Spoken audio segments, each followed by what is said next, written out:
Guys, I've been driving my 88 Ford van for about a year and a half with a poor charging system, we'll just say. At first, I don't know if I can do this with one hand. Here we go. At first, I wanted to pretend that it was a wiring issue or something. And I did a video, I think, about replacing... Well, first I got an alternator, and it didn't even fit. It wasn't the right one. So I didn't pull it out. But my van has not been charging for quite some time. At first it was overcharging, and that's why I went to replace the alternator. Come to find out, I didn't know this was a thing, but the regulator is over here. So I did replace the regulator. She stopped overcharging, but I think because I was overcharging the system for so long, I think I burned out the alternator. So anyway, every day I come, I hook up the battery charging cables, charge up the battery, drive the car to work, charge the battery, and drive the car home. I don't use the heat, I don't use the radio, I don't use anything additional, because once this battery gets discharged, then I am not starting the car. And if you run long enough with this, probably about, I can make it a half hour. I can make it about a half an hour. But the problem happens that it gets drained down so much.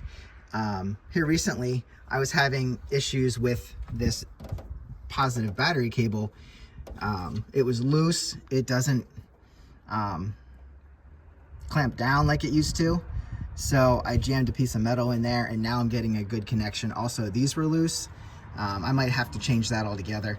But being that this isn't charging, I went ahead and I did some research, and I found an alternator, I think, that will fit. And I hope it does, because Rock Auto, I'd have to ship it back to Rock Auto if it's wrong. But I think we'll go ahead and change out the alternator. And hopefully, that's all I have to do to get this thing charging again. Down here is our plug. You have your positive there, and then that plug right there. And yeah, if this looks good, I'll go ahead and remove this one and go ahead and put the new one in. See, being that I can charge this every day, not drive a ton,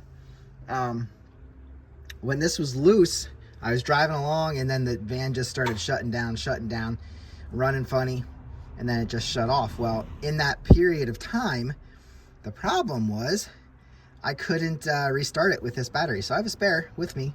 So I swapped in the spare, got this terminal on there good enough, and finished my trip.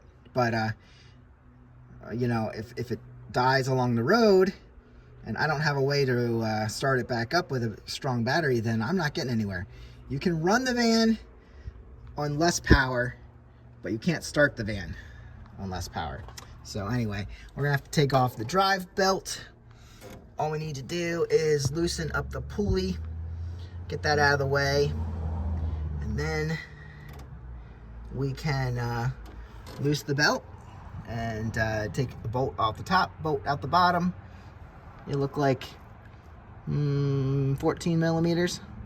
I know they're probably American since it's an 88 Ford, but shouldn't be too hard. Here's what I ordered in from Rock Auto. Has the 3 o'clock, as they say. Hookups on the side, or was it 7? 3, I think, anyway. And everything's on here. Pulley, fan. Looks good. This unit has an external voltage regulator. Yes, it does. It should always be replaced when replacing the alternator. Well, I already replaced that, so we should be good there. This doesn't seem to have any sort of lock. Oh, a little bit of a ridge right there, so I guess that's how that comes out. I was nervous about that because I didn't know if that was something rigged up on mine. Looks like, yeah, just a ridge there. This thing looks almost exactly the same, which is what we want. Sweet. I'm going to show you how I've been tracking this. I got this little thing off of eBay. It's real cheap. Stick it in your cigarette lighter, and that tells you your voltage that's flowing through here. Now, this is only coming off the battery. So when I start the car, the van, See, it draws a lot just to start it. And then she runs. That should be up to like 13, 14. If the alternator was working, it would be throwing extra power into the car. But it's not. And that'll just drain as you drive. Like I said, I drive about a half an hour sometimes. By the end of that trip, we're down to like 8. And it's not enough to start the vehicle. I don't know how long it would run on this. I'm thinking it still runs kind of around 7, but not much past that. And I was dealing with that loose electrical issue, and obviously that was not helping me. See, now she pops up a little bit when we're not running, just because we're not draining anything. And I don't know how low this could be and still start the car. I actually haven't tested that yet. So anyway, that's what I wanted to show you. Let's get this alternator changed out. See, you just stick that in there. It's pretty cool. I like having that as a good test. And also, the DC for the battery voltage doesn't really change. Just stays in the middle. Here's the view from under the van. There's our alternator. I already got the plug out and the positive battery cable. And now you can see, can I zoom in? Yeah, right there. The bottom, that must be a ground. So we got to get that off. And then my plugs are completely off. I disconnected all those wires and now there's no power to the car. So I'm going to say the grounds are good. I didn't know if it wasn't grounding. Oh, I forgot I disconnected the battery. Well, I'm gonna check that out. I'm gonna put that terminal back on, see if we do have power. Okay, battery's back on. It is still reading 11.9. So with the alternator completely unplugged, we can still run the van as if there was no alternator at all. Well, that tells me the alternator's not working. Let's put the new one in. Yeah. I'll show you. I know I'm just using metric wrenches so far. So this, I used a 10 millimeter for the positive. And then underneath I used an 8 millimeter for the negative. And then the plug was just a little, it was locked in a little bit in the housing of the alternator, and then that pulled straight out. So let's see what sizes we need for the bolts.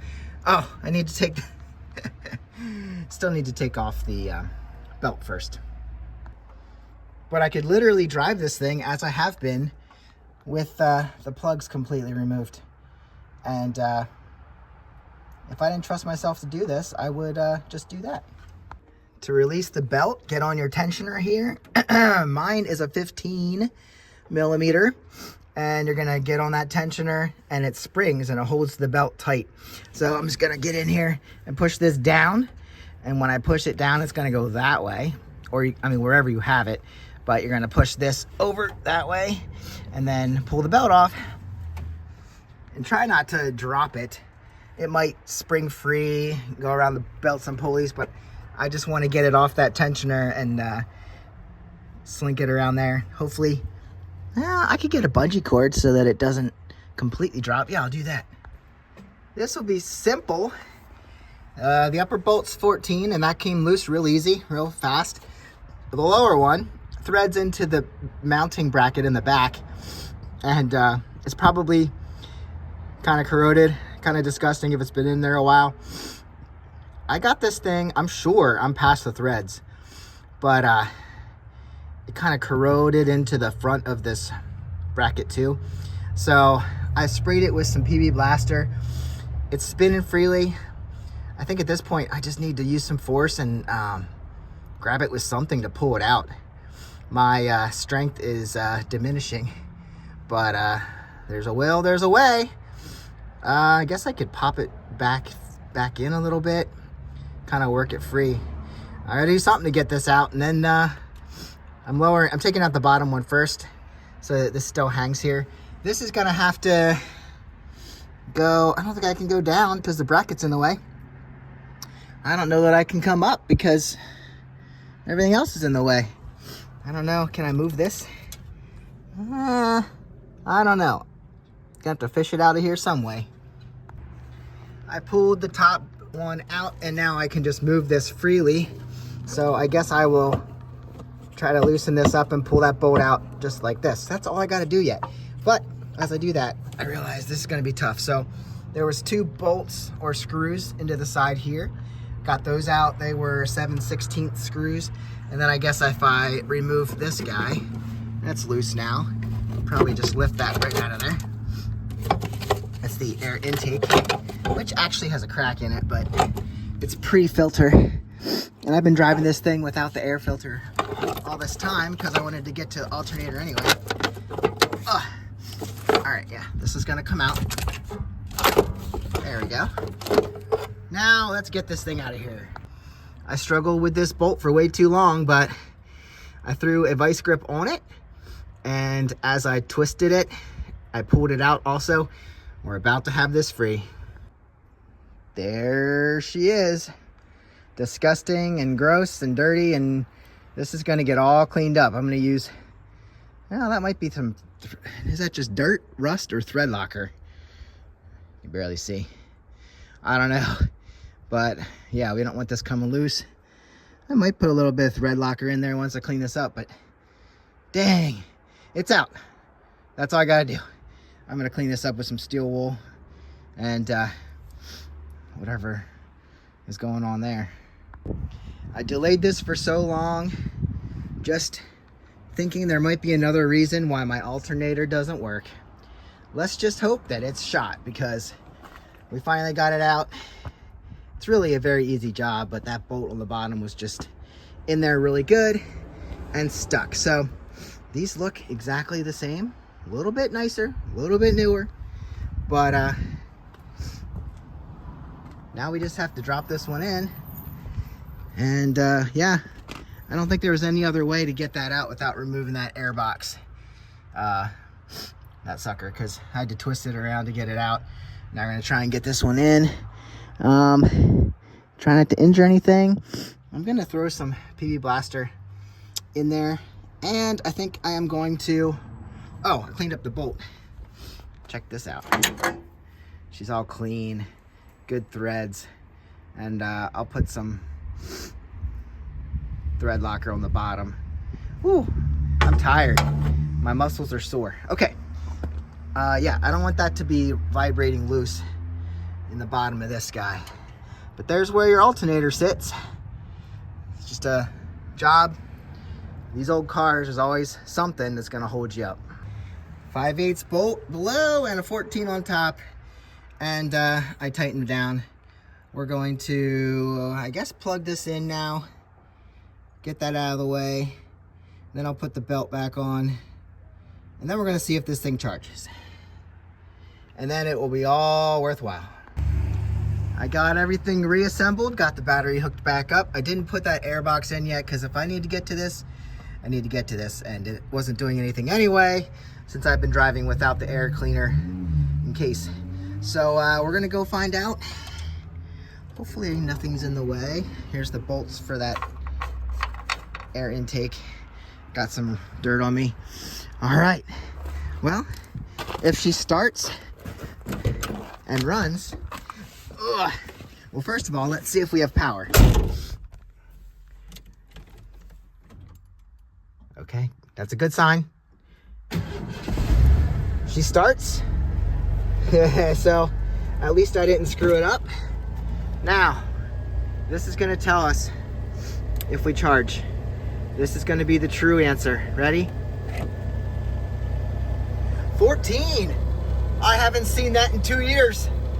Guys, it was charging, it was overcharging at one point, and now she's actually working. And over here, we're charging better than just draining my battery. Guys, we're back in action.